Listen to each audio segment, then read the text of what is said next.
Kia ora, and welcome to today's webinar. Today we're going to be talking about rapid reviews. We'll go into a bit more detail of what we mean by this later, but at a high level, we'll be talking about ways of generating insights quickly to support decision making.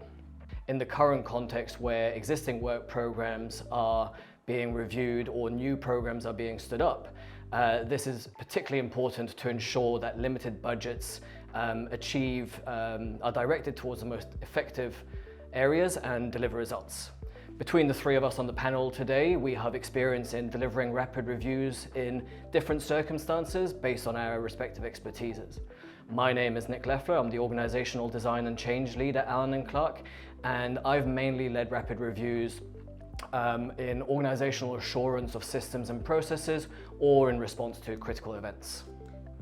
Kia ora tātou, I'm Marnie Carter and I'm the lead of our evaluation research practice. So when I've been involved in rapid reviews, it's been when I've had to bring an evaluation lens to quickly understand whether a policy, a program or an intervention is being delivered as it's been expected, and that's often been to inform funding decisions that need to be made quickly. And I'm Jason Carpenter, and I'm the portfolio lead for regulatory design and assurance. And I've worked on a range of rapid reviews on a range of topics in New Zealand and Australia, but often involving a regulatory or legislative driver. So what do we mean by a rapid review? Well, it's in the name, in that they're done quickly. Typically, we tend to think about them as being done in something like 6 weeks or less, and generally in response to specific circumstances that may have arisen. They tend to therefore have a high level of scrutiny either internally or externally as they relate to an event that is taking place. Yeah, thanks Nick. You mentioned 6 weeks, so to be honest, that's quite a generous time frame. We have done ones that have been as quick turnaround as a week or two. So it really is something that happens at pace. In my experience, it's often been when there's a work program or a project that's starting to get close to the end, and it might be that something's gone a little bit off track, or a minister might have a change in priorities, or it's seen as not performing well, and that funding deadline is looming. So you need to really quickly understand what the program's achieving, whether there's been any efficiency barriers or anything that needs to be quickly improved. So as an example of this, back in when COVID meant there was a close of borders, there was an intervention that was brought in to help the tourism workforce find employment. Now, when the borders opened again, there was a need for some really rapid information to understand, do we actually need to continue this intervention, or can we go back to business as usual? And that information needed to be happening quickly because the border was open pretty soon. Yeah, that's similar to similar circumstances to another type of rapid review that we've done, where you might be getting ready to launch a new service or scale up an existing service, and you require some organizational assurance that the organizational capability and the processes are fit for purpose and will deliver the expected results. So in the COVID period as well, very early on in COVID, when contact tracing was becoming increasingly important to prevent the spread, we were asked to do a very rapid review of the processes that had been put in place for contact tracing to provide the Ministry of Health with some organizational assurance that it would actually achieve or reduce the spread. Yeah, good point. And I think we are seeing a bit of a pattern in that COVID, which was an unprecedented and somewhat of a critical event, meant that there was a lot of policy and decision making happening at place, and a need for a lot of quick information at the time. So yeah, COVID was definitely a time of rapid reviews. Yep. The other type of rapid review that we've done relates to critical events where something may have taken place and leadership needs to understand what caused the event, what can be learned from it, and what safeguards can be put in place to avoid something similar happening in the future. So an example of that we've done somewhat recently was for an Australian regulator where they'd had a confidential information potential breach, and so they asked us to come and look at the operations and processes and legislative requirements to make sure that they had the systems in place to be assured that it wasn't going to happen again in the future. So responding to that event and then very quickly making sure that they had the processes. And something like a privacy breach, you've got to move quickly on that. It's not something that you can have the time to do a leisurely review. Yeah, and I think that in the prioritisation that people are able to give it, it's like, you've had something that's happened, given it a scare, you can then commit resources to making sure everyone's in place to do it quickly. And one of the other ones, that especially what I do, is the impending or recent changes in policy, regulation, or legislative environments can have significant impacts on organisations or delivery, and people may need to understand what they mean for that organisation or the regulated parties or how it works. So examples of rapid reviews in the COVID space around COVID orders, what does this mean for specific things around the border, but also other things when there's been legislation changes and people need to understand what that change means for them and their organisation and how they need to respond to it. So those sort of legislative regulatory changes causing, being the event that triggers the need for the rapid review. So those are 4 different types of reviews we've just talked about, and there's probably different circumstances that would lead to a review that needs to be done quickly as well. But we find these 4 broad types useful in framing what we've learned from delivering them and what we'll talk through a bit today. So throughout today's webinar, we'll give some examples of each of these and what we've learned from them. In that context, it's also useful to remember that not everything is suitable for a rapid review, or there may only be aspects of things that have happened that are suitable for a rapid review. I think the big thing with that, as we said, it is fast. It's normally in response to something that's happened or is about to happen, and the types of recommendations that you can give are a little bit different than what you may be able to give if you had 10 months, a year, 2 years to do the full review. And so just understanding the trade-offs that come through will be something we talk about today. So that's a really good point, Jason. I mean, what would be a time when you wouldn't want to do a rapid review? If the review required significant levels of alignments around things like what does success mean, like if it's a big broad set of outcomes around well-being or something, trying to gather that information, build something new to check how well it's tracking can be really difficult in a couple of weeks. So it's often things that are operational or specific in nature where the recommendations can be put in place to sort of make short-term immediate changes to work programs, to ways of operating, to recommend bigger shifts. It's those sorts of things that have a narrower focus with a very specific set of stakeholders and ways of working that you can look at, rather than we're going to build something new that needs all this buy-in from different stakeholders. So we've talked a little bit about what we call a rapid review, but what makes them different to a more traditional review when you have more time? So some of you might have experience with reviews that take a relatively linear approach, similar to the diagram that's up on your screens at the moment. But what makes a rapid review different is primarily that these steps don't tend to follow in that same linear manner. There tends to be some iteration back and forth. You might need to go back to reconsidering your scope when you get to the end because you found that you didn't get the data that you expected to get from the process. And so you saw in those diagrams that they are relatively similar methodologies with similar steps, but you might be doing them in a different sequence and uncovering things as you go. So this usually means that your document review and your engagement will be happening at the same time and evolving based on what you've gathered so far. Yeah, thanks, Nick. And I'd say for me, the kind of toolkit that I have isn't very different to what I do in any other type of review evaluation. So I'm going to be looking at documents, I'm going to be looking at data, I'm going to be doing interviews and engagement and talking with people. But the difference is the order and the way in which I would do those things. So I'm reviewing my document, and within that document I'm finding a strand of evidence that I would then immediately start testing through engagement, and then that engagement might find an additional strand or something to explore further, might go back to the documents, do some additional interviews. So it really is much more integrated and much more circular in the way we do it. That kind of also leads on to how we would test a hypothesis. So in a traditional research or evaluation, you kind of have your questions that are set at the start, and you might have some for a rapid review, but you're essentially forming your hypothesis based on the data that you've gathered early in the process, and then you're testing it, you're refining it, exploring it further through engagement and identification. So it's that iterative process, not sort of here's our questions, here's the answer, or here's our hypothesis, here's whether it indeed was found to be true, and really just focusing on slowly and surely iterating. And in best practice, you might do your full document review, then move on to stakeholder engagement and have quite a formal process. It's just by nature of having limited time, you do have to... Exactly. And that's one thing I found hard as an evaluator. You're very much trained to, like, you do your document review and you do it very neutrally, you pull out the themes and then you go back and you look and see what's emerging. You just cannot do that in a rapid review.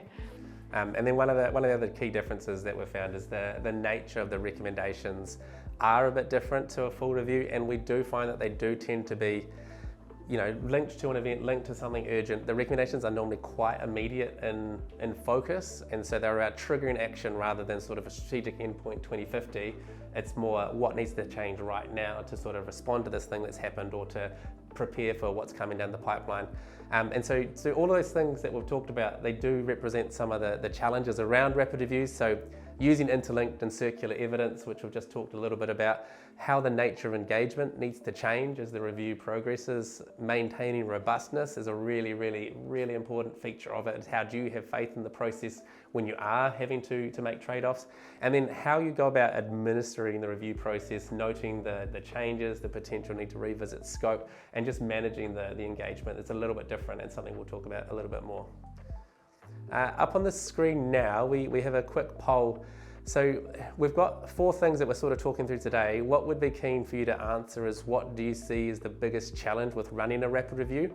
So the options there are interlinked and circular evidence, the changing nature of engagement, maintaining robustness, and administering the review process. And so if you click on that, we'll be able to see what comes through, and we can then definitely make sure that we spend a bit of time on that and answer any questions that come through about that. So please do vote.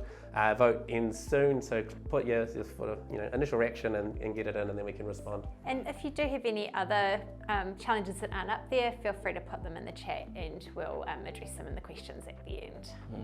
Not surprisingly, the maintaining robustness one that you mentioned, Jason, is one of the ones that's coming through as the main one that people think is a challenge, but there's quite a lot around the changing nature of engagement as well as administering the review process. Thanks. So I'm going to start with the one that got the least votes because that's what my notes say. So I'm going to talk a little bit about the interlinked and the circular nature of rapid reviews. So as we've talked about, it's just not linear. So I cannot do my scoping, then my data collection, and then my analysis and my findings. Doesn't work like that. So you almost have to approach it from something similar to a legal discovery process. So I would read a document and I'm immediately, as I go through, thinking, so what does this mean? What's next?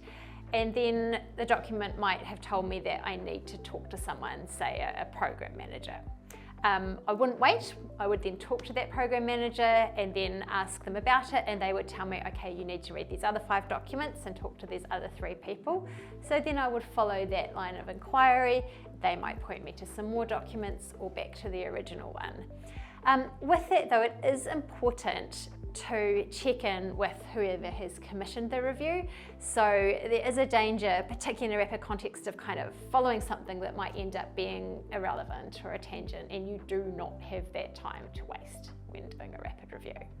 But that also brings to mind the whole thing. We'll talk about it more in the maintaining robustness, but you need to make sure that the relationship with the person who's commissioned the review is at a stage where you can reliably test information with them. You don't want to risk capture and being sent down the wrong way. You still need to keep an open mind. So that is sort of something that we'll come back to when we talk about maintaining robustness, I think. Yeah, that's a really good point. Going back to the way that you're looking through evidence in a circular manner, is that essentially you're not going through and reading everything and then summarising. You're building the story or the narrative as you're going. So again, you're not doing all your evidence collection and then your interpretation. That interpretation is essentially built in and it's evolving as you go about the review process. Quite important, particularly in tight timeframes, is the triaging of information. So you need to be pretty careful and pretty hard on getting some information, identifying whether it's likely to be relevant. If it is, include it. If it's not, it's out. And you do not have the time to do anything else. That reminds me of a rapid review we were doing when a critical event had taken place. and we only had a very short period of time to do it, and the document collection was over 700 documents, and obviously you're not going to have time to go through everything, so finding ways to categorize them and understanding which ones duplicated others or which ones consolidated information from others was very important in being able to get through the documentation and identify the strands that we then wanted to explore in the engagement. So how did you do that categorization? Well, I think there was we worked closely with the program team and authors of documents to understand what their purpose was and if they were feeding into other documents, and then sense test some of that with other parts of the organization and external stakeholders to understand which parts of those documents they had seen, and that helped us understand, well, we had a core set of documents that provided the program information, and it was in a evolving environment, so there were daily updates, and we quickly confirmed that it wasn't necessary to go through every daily update because a lot of the time there was no new information, and so having that relationship with the team that was delivering the service, we were able to identify where the critical events had happened, and then focus only on the documents immediately before or after.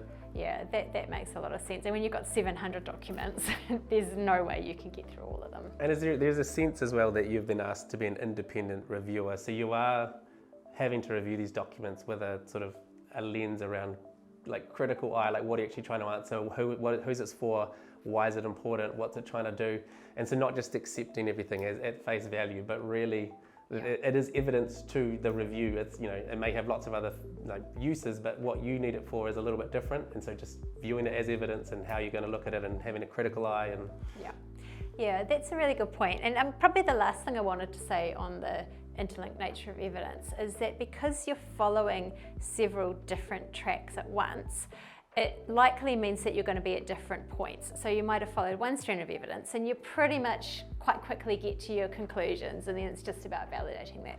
For other tracks of investigation, it's likely that there's going to be a bit more work to do, a few more strands to follow. So you might still be in the discovery phase or the data collection phase, which of course are interlinked, but you're at different points. So you're pretty confident on some findings and you're testing them. You're still really doing that investigation on others, and you have to be comfortable with that when you're doing a rapid review. Got a couple of great questions online here. Libby's asking, what are the challenges around getting staff to engage, participate when they don't share management's sense of urgency? They are more concerned with getting their day-to-day work done. That's definitely a challenge, and I think, you know, ensuring that the right communications by management out to the team around the importance of engaging is critical to being able to deliver these in the timeframes. And it's not necessarily only internally, because sometimes there are external stakeholders who are involved, and getting them to have that sense of urgency is similarly critical to being able to deliver it, but also you need to work with the commissioning agency to enable that, because they need to communicate to their stakeholders of the importance of participating. And there's a question from Gordon around managing hidden agendas and egos, and I think which is it can be linked, but a lot of the time you've got an organisation where people have different sets of priorities, and you know they may not align, and so they don't care as much about the review as the other manager. And I think the really key thing is the commissioning and the ownership of it by the commissioning person to make sure that those stakeholders are available, because you will be relying a lot on engagement as a way to gather evidence and understand what's happening.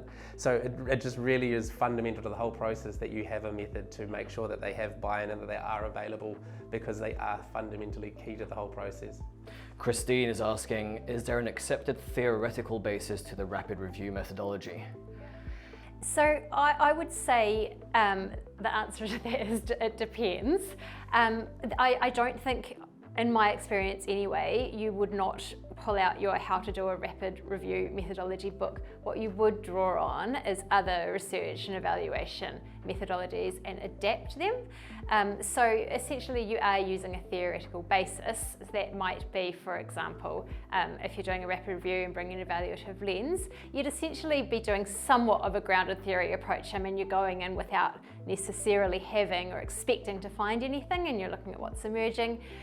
So, but that's something that you kind of draw on and adapt, rather than anything that is specific to rapid reviews.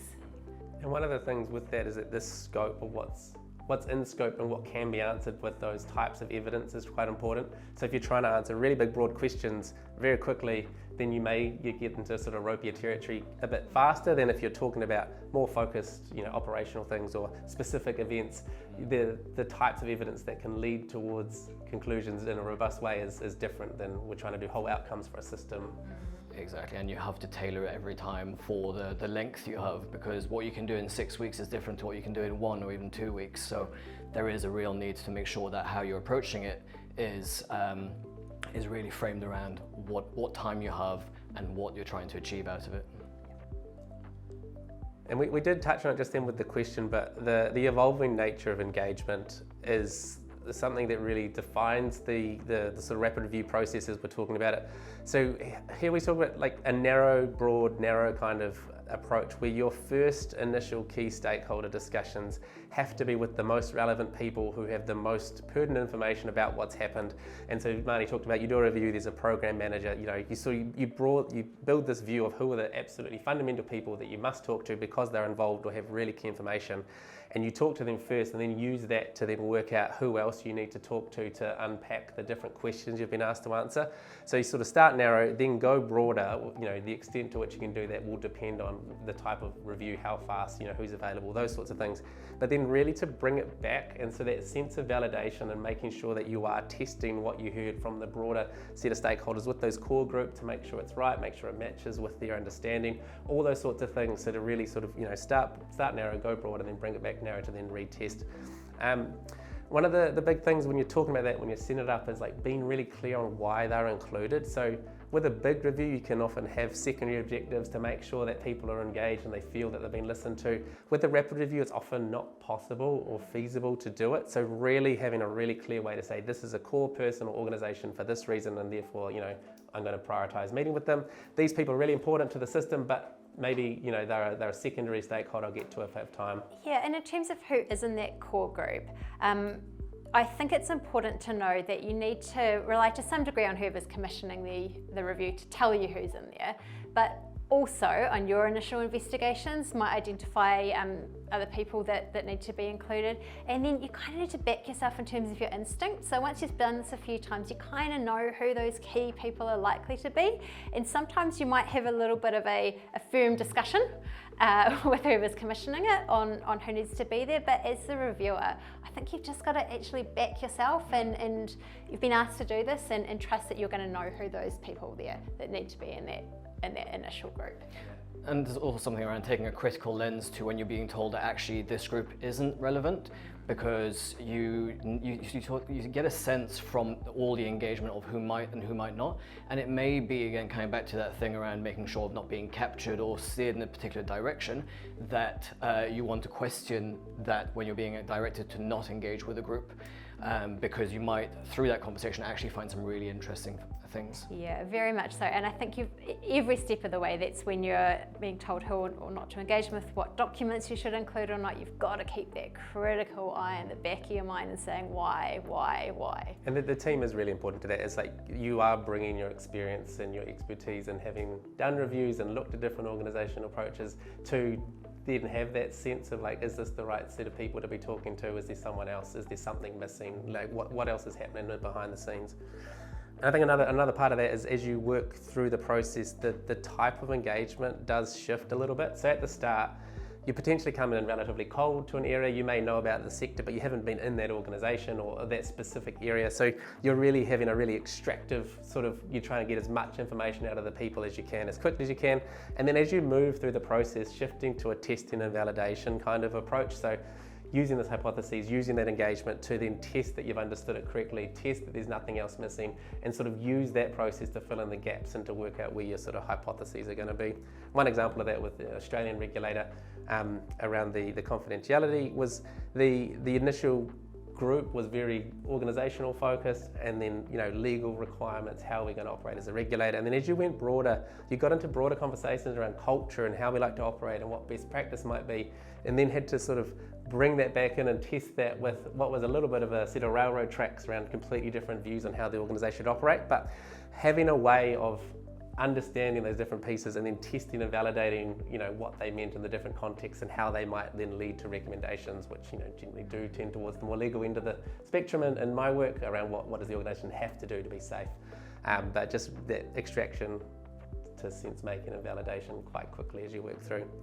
Those different views you talked about, Jason, are interesting as well, and particularly when you're doing a review of a critical event that may have happened, and to the point we made about backing yourself, you'll often find that not all groups within an agency will agree with the findings or the recommendations that you're starting to uncover, and when you're testing and trying to validate them with them, you might get pushback from a certain group, particularly if they were a core part of the critical event. So we've done reviews where the people actually doing the work at the coalface were starting to agree with what we were finding, as were sort of senior leadership, but there were levels in between who felt uncomfortable by what we were finding and were challenging it, but we had to find a way of making sure we had enough evidence to support the findings, to bring them along on the journey to ultimately be at the point where the review was accepted. And also being in the mindset that challenging is actually a useful part of the process, because it does mean you've actually got to be sure that you have got enough evidence to have made that call.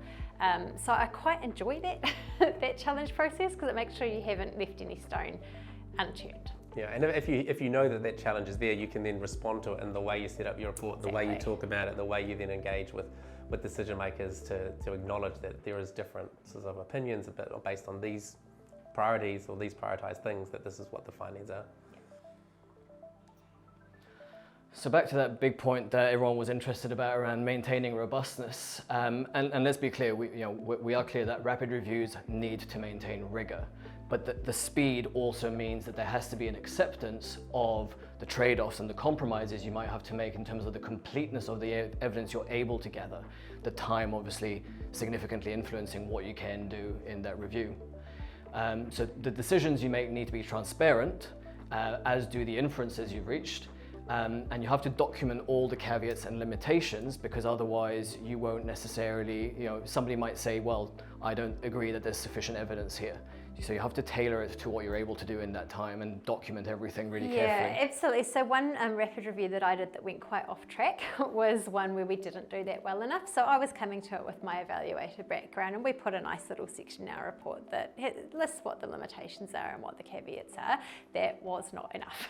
So I really have learnt that it doesn't necessarily have to be in the final output of the report, but you need to have a really clear documentation of what decisions were made, why they were made, what this means in terms of the evidence that was followed or included or excluded, and you need to have that documented.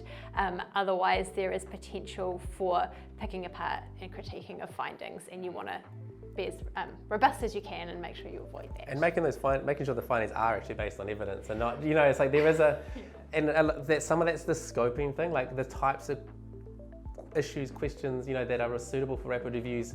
The recommendations do need to be sort of tight, immediate. If those bigger, broader, more challengeable questions, they're just potentially not suitable for rapid review, because you need that bigger. And that comes back to the circular nature, because if you go through, you're finding actually we cannot get enough evidence to answer this question in a robust way. Then you need to circulate back to what your questions are and reprioritise or refine. One way we've ensured that we've had sufficient evidence to justify the findings in a review of an organizational capability and process was to take what we call at the time like an audit light approach, where anything that was said, we asked for documentary evidence of this is the way the process is actually supposed to happen. And where that documentary evidence didn't exist, we had to exclude what we were told about the process, because you couldn't support it with the standard operating procedures that were supposed to be in place. So that's one way we've done it in the past to make sure that the evidence supports the findings. We talked a little bit earlier on around the risk of being steered by the group, the people commissioning. Again, I think part of maintaining robustness, it's really important to back yourself, to have that critical view based on the documents, based on what you're hearing, and challenge the things that are coming up and what you might be being told by the group that commissioned you. Yeah, and it's about when you go, particularly on that broad bit of engagement, making sure that you are including those who might be able to give a counterfactual or a different perspective or come to it from having a different role in whatever it is that's being reviewed. Okay, so another key point is around administering a rapid review. So I know we've talked about everything going quickly and doing everything at pace. One thing that needs to be done quickly but needs to be done really well is setting the terms of reference. So obviously in any type of review that you do, you need a terms of reference, but it is particularly important that it focuses on not only what you're going to do, but how the relationship is going to work. So particularly between the reviewers and those that have commissioned it. The reason that that is so important is because the commissioners of the review are vital to making sure it's happening. So they need to communicate to their stakeholders why this is urgent, why it is important, why is it being done. They need to get on board, and the commissioners have a vital role in that, and they need to ensure that people can make themselves available at short notice to this. So this is the priority. There also needs to be frequent communication with the commissioners. So it's not where there's set terms of reference, you go off and do the review, come out with a report at the end. It's very much a two-way street where they're setting the terms of reference, but the review team is also setting expectations of them as well. What's their role in it? How are they going to communicate to this? How are they going to make sure that people are involved? Yeah, that reminds me of when we did a review of a critical event for an agency. We set up daily stand-up meetings at the beginning and end of every day. At the beginning of the day to confirm that all the stakeholders were lined up. At the end of the day to talk about what we'd heard during that day, the additional documents that had been discussed that we were wanting to get access to, and basically tasking the commissioners to go away overnight and provide that. So the participants in that daily stand-up, or two of them, was that just the review team, or did that include the commissioners? It was, no, with the commissioners. Okay. So that we could ensure that we were getting what we'd heard about during that day ready for the next day. And one of the things with the trade-offs of doing a rapid review is that commissioner will have to own the fact into the future that it was a rapid review and that you didn't have 10 months to go and uncover every piece of evidence, etc. So making sure that they're across the journey so that they can then justify and defend the recommendations, because you'll be gone when they'll have to then live with them into the future. So taking them on that journey is really, really important. Yeah, that's a really good point. The other key point probably about administering a rapid review is that there is not enough time to set up any new systems or structures or processes. So you need to draw on what's already in place. So in terms of the data collection, that's why we've really emphasised document review, because you do not have time to set up a survey and to go and collect a whole lot of new information. You kind of got to rely on what's there. That includes drawing on existing relationships, groupings. So if there is an existing group that meets regularly, can you piggyback onto that, and can you use what's already there? And that includes relying on existing relationships.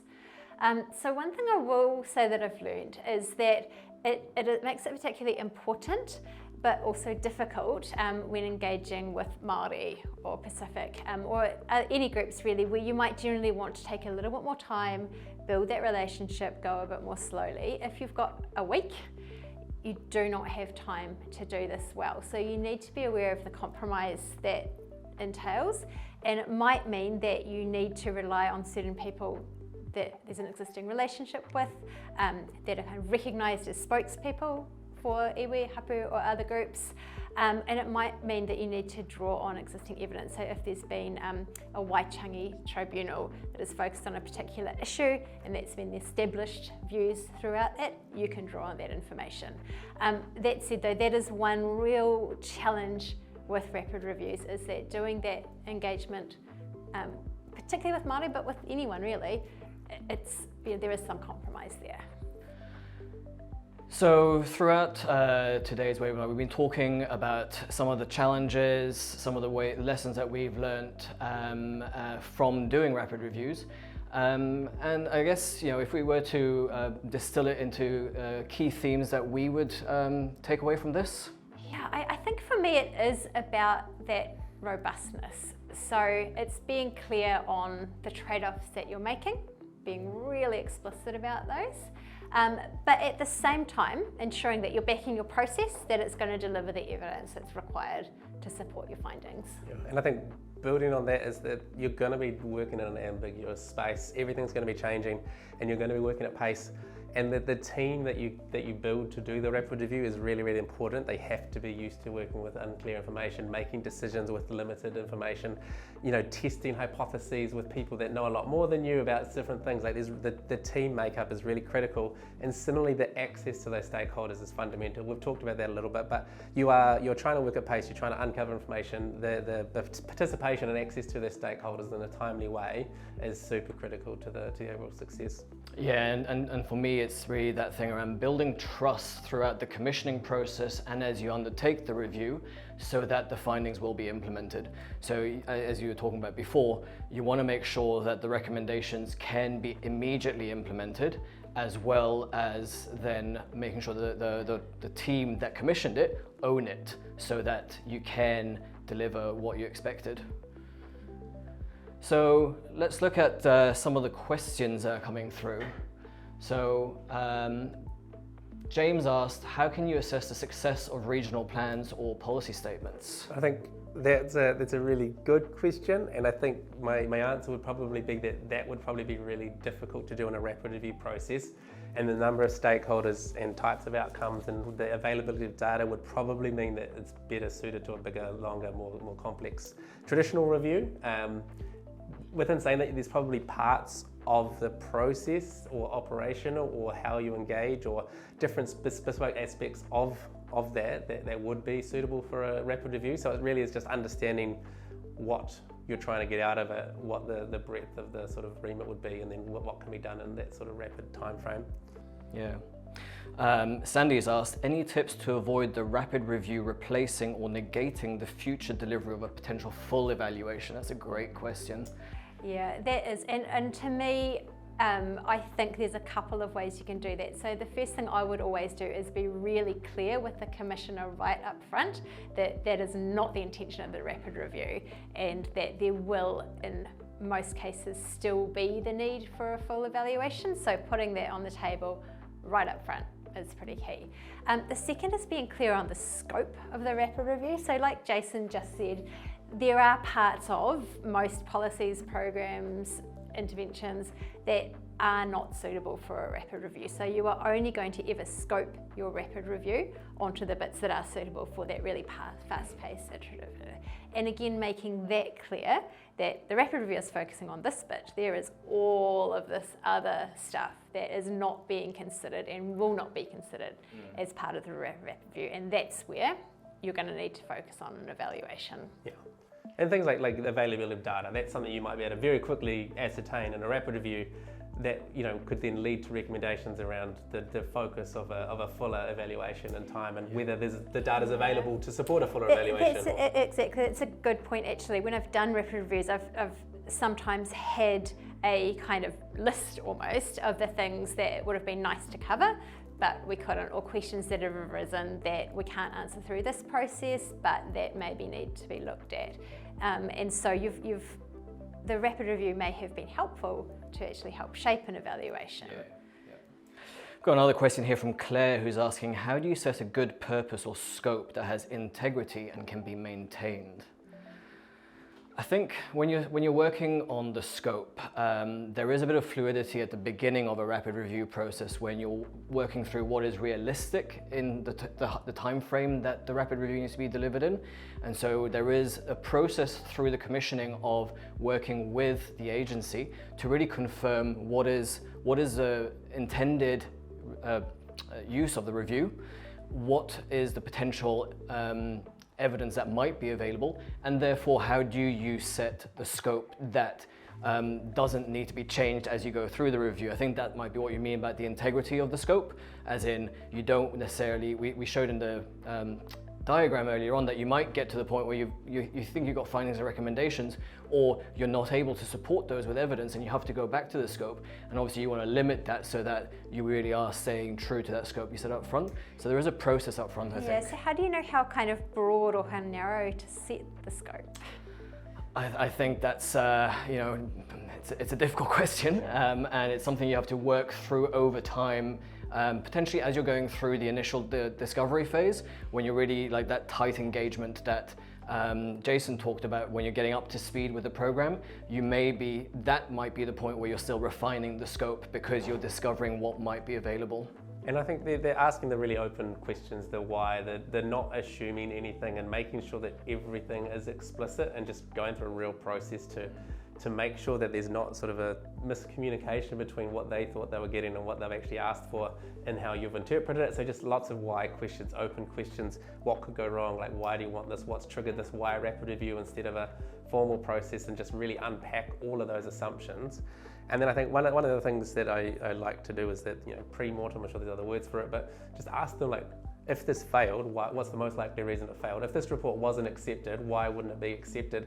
And you start unpacking some of those assumptions around, oh, well, if staff don't feel they've been talked to, then they might not. It's like, okay, well, then it's really important that we have staff included in those sorts of questions. And you're saying you focus a pre-mortem on the review itself. Yes, 100% on the review. Not whatever you're reviewing. Yep.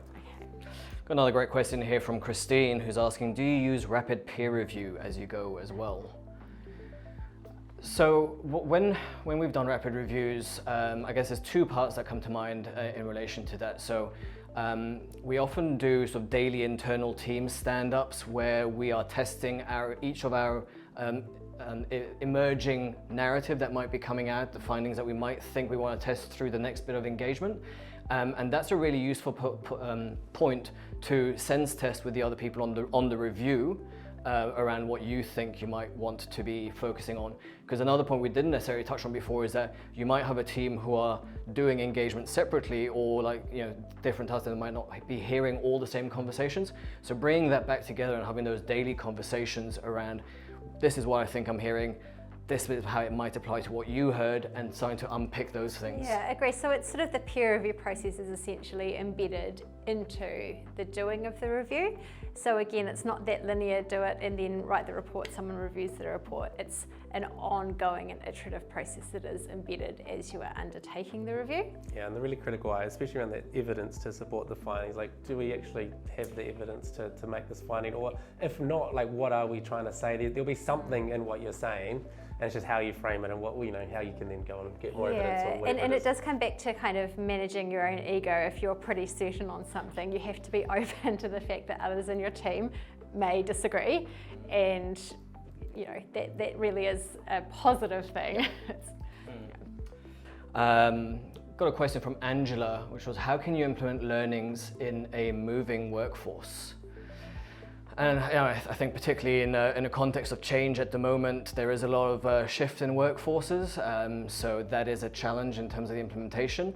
But if there are rapid reviews going on right now, it's making sure that it remains owned by the team rather than the person, so that ultimately there is somebody involved who can pick it up or can pass it on to ensure that the recommendations can be implemented.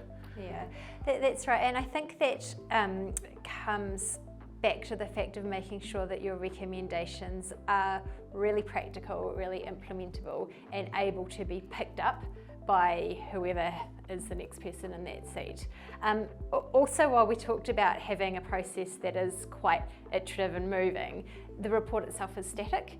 And so that is something that it is quite important to ensure that the report documents the evidence and the reason and could be picked up and understood by someone who was not involved in the review process, and that the recommendations are very actionable and those have been tested and ensure so that it's not relying on the people that were involved in the review itself. It can be picked up by a new or changed workforce. And I think with a full review or a royal inquiry, a commission, royal commission, etc., you're sort of really looking for recommendations that will stand the test of time. And so, like, if the organisation changes, they still need to be relevant and they still need to signpost the future state. For these rapid reviews, you normally can be a bit more ruthless and say, this specific thing needs to change. You need to invest more in how you interact with your workforce because you have an issue where you keep changing your policies and no one knows what's happening. So they've just been really cognizant of the situation that you're in and that you're making recommendations into, and you can just be a bit more focused in a rapid review just by nature of what they are to sort of be more specific. Yeah, and the recommendations often are quite operational and able to be implemented quite quickly. So it is often something that occurs pretty soon, and often that is when the workforce hasn't changed too much. Yes. I think there's also something around there of making sure that, as you know, recognizing that the people who commission a rapid review, it has a purpose, they want an outcome from it. So if there is a context of changing workforce, moving workforce, that a good handover is provided, because otherwise you might be partway through a rapid review when the team changes, and there's a risk there of losing access to stakeholders because you're no longer getting that strong ownership, that communication to the sector of you need to engage because this is important. Because otherwise you won't be able to deliver the review. So I think there's something around working with the team that commissioned it to make sure that the review can be delivered. Got time for one more question. We've got a question here from Memo that says, what are the potential unintended consequences of a rapid review? So I think one of the consequences that comes to mind is that because it's done quickly, you may have missed a strand of evidence and therefore not have the full picture.